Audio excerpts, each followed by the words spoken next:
Good morning India में आपका स्वागत है। मैं हूं शारिक रहमान खान और हमारे साथ मौजूद हैं शशांक प्रताप सिंह। भारत और चीन के बीच नियंत्रण रेखा यानी एलएसी पर जारी तनाव के बीच आज रक्षा मंत्री राजनाथ सिंह लोकसभा में बयान देंगे। लोकसभा की कार्रवाई दोपहर 3 बजे शुरू होगी। सदन के शुरू होने के बाद ही रक्षा मंत्री इस मुद्दे पर बयान देंगे। विपक्ष लगातार इस मुद्दे पर सरकार से बयान देने की मांग कर रहा था और तनाव के बीच भारत और चीन दोनों ने एक दूसरे पर हवा में गोलियां चलाने और समझौतों को तोड़ने का आरोप भी लगाया है। एलएसी पर 45 वर्षों बाद ऐसा हुआ है जब किसी भी पक्ष की ओर से गोलियां चलाई गई हों। वहीं तनाव के इस माहौल में मॉस्को में दोनों देशों के रक्षा मंत्रियों और विदेश मंत्रियों के बीच बातचीत हो चुकी है। इस बातचीत के दौरान एलएसी पर तनाव कम करने पर जोर दिया गया। वहीं पिछले हफ्ते विदेश मंत्री एस जयशंकर ने सीमा के हालातों को बेहद गंभीर बताते हुए कहा था कि राजनीतिक स्तर पर बहुत गहन विचार विमर्श करने की जरूरत है। भारत और चीन के बीच ये तनाव उस वक्त से ज्यादा बढ़ गया है जब इस साल जून महीने में पूर्वी लद्दाख की गलवान घाटी में दोनों देशों के सैनिकों के बीच संघर्ष हुआ। लोकसभा में राजनाथ सिंह के चीन पर दिए जाने वाले बयान से पहले शांति की वकालत करते हुए चीन का एक बयान आया। आज 3:30 बजे के करीब बताया जा रहा है कि रक्षा मंत्री बयान देंगे इसमें लोकसभा के सदन की कार्रवाई में। लेकिन चीन की कथनी और करनी में कई बार फर्क देखने को मिला है। पिछले कुछ महीनों में वो साफ है। लेकिन मॉस्को में दोनों देशों के विदेश मंत्रियों के बीच बातचीत के बाद चीनी राजदूत का यह बयान आया है। भारत में चीन के राजदूत सुन वेडोंग ने यह बयान दिया है। क्या बयान दिया वो बताते हैं। संघर्ष नहीं, शांति चाहते हैं। ऐसा सहयोग हो जिससे सबको फायदा, शक के बजाय भरोसा कायम हो, रिश्तों के पीछे के बजाय आगे ले जाने की इच्छा जताई। द्विपक्षीय रिश्तों को पटरी पर लाने का यही रास्ता है, चीन ने कहा।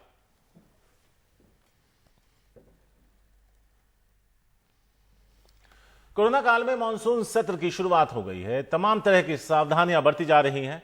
हालांकि पहले ही दिन 26 सांसदों के कोरोना संक्रमित होने की जानकारी भी सामने आई। और ये सत्र 1 अक्टूबर तक चलना यानी लगातार 18 दिन चलेगा। शनिवार एतवार को भी सत्र चलेगा।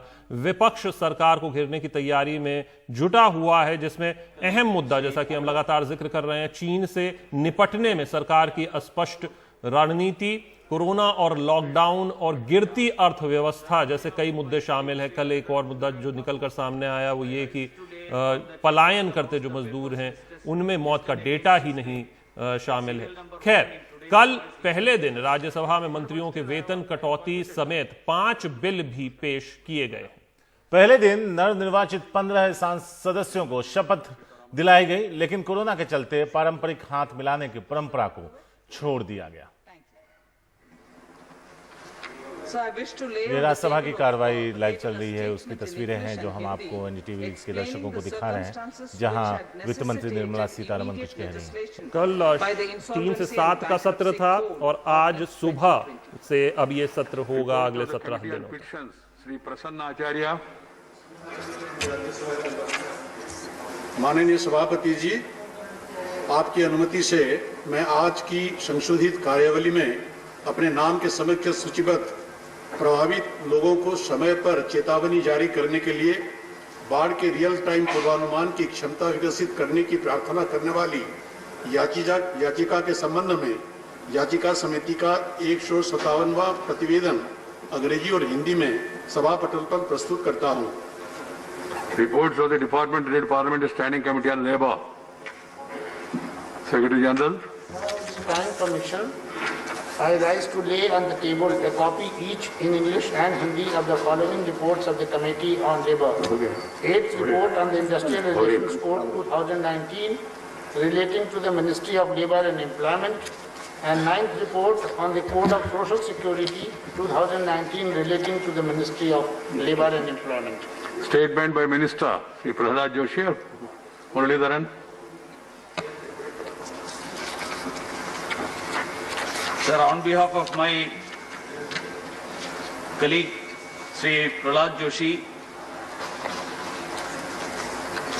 I rise to lay on the table of the House the statement listed against his name in today's revised list of business. Right. Motion for election to the National Jute Board. Srimati Smriti Zubin Irani. Sir, speaking from the Lok Sabha chamber. With your permission, may I sit and move the motion? Sir, I move the following motion that in pursuance of Clause B of subsection 4 of the Section 3 of the National Jute Board Act 2008, number 12 of 2009, read with Rule 5 of the National Jute Board Rules 2010, this House do proceed to elect in such manner as the Honourable Chairman may direct one member from amongst the members of the House to be a member of the National Jute Board. Thank you, Smriti ji. Motion moved. Those in favor, please raise their hands and say aye. Those against will raise their hands and say no. I think the ayes have it, the ayes have it, the ayes have it. The motion is adopted. Election of a member. Motion for election to the All India Institute of Medical Sciences, AIIMS, New Delhi. Dr. Harshavardhan to move a motion. D of Section 4, read with. तो ये राज्यसभा की सदन सुबह का सत्र ये चल रहा है। अब अगले 17 दिन राज्यसभा सुबह 9 से 1 बजे इसका सत्र होगा। इसके बाद 3 से 7 लोकसभा का और 18 दिनों तक का ये पूरा कार्यकाल है। कल उपसभापति को चुना गया हरिवंश नारायण सिंह और दूसरी बार उन्हें ये मौका मिला है। दिल्ली के उप मुख्यमंत्री मनीष सिसोदिया भी कोरोना संक्रमित हो गए हैं। उन्होंने ट्वीट कर इसकी जानकारी दी। उन्होंने लिखा, हल्का बुखार होने के बाद आज कोरोना टेस्ट कराया था जिसकी रिपोर्ट पॉजिटिव आई है। मैंने स्वयं को एकांतवास में रख लिया है। फिलहाल बुखार या अन्य कोई परेशानी नहीं है। मैं पूरी तरह ठीक हूं। आप सबकी दुआओं से जल्द ही पूर्ण स्वस्थ होकर काम पर लौटूंगा। इससे पहले दिल्ली में विधानसभा की टेस्टिंग में 3 विधायक कोरोना पॉजिटिव पाए गए और वो तीनों जो विधायक हैं वो आम आदमी पार्टी से ही हैं। ज़्यादातर जो विधायक हैं वो आम आदमी पार्टी से ही हैं। दिल्ली विधानसभा में 62 सीटें हैं उनकी। गिरीश सोनी, प्रमिला टोकस, विशेष रवि ये संक्रमित पाए गए हैं।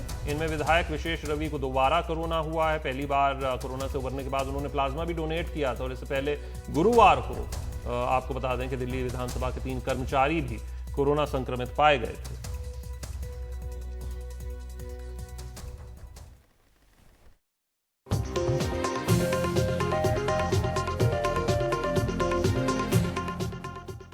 बिल्कुल, अब 5 अहम खबरें जिनको आप एनडीटीवी इंडिया यूट्यूब चैनल पर देखना चाहते हैं, उन 5 खबरों को हम बता देते हैं। आप एनडीटीवी इंडिया यूट्यूब चैनल पर हमारे जाकर इस पोल का हिस्सा हो सकते हैं और हमें बता सकते हैं किस खबर को आप हमारे चैनल्स पर देखना चाहेंगे। पहली खबर, चीन से टेंशन पर आज संसद में रक्षा मंत्री का बयान।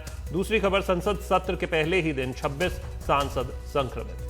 नंबर 3 पर लॉकडाउन में मारे गए मजदूरों को मुआवजा नहीं। नंबर 4 पर मुगल नहीं, शिवाजी के नाम पर आगरा म्यूजियम। नंबर 5, मुंबई के अस्पताल में फिर आईसीयू बेड की किल्लत।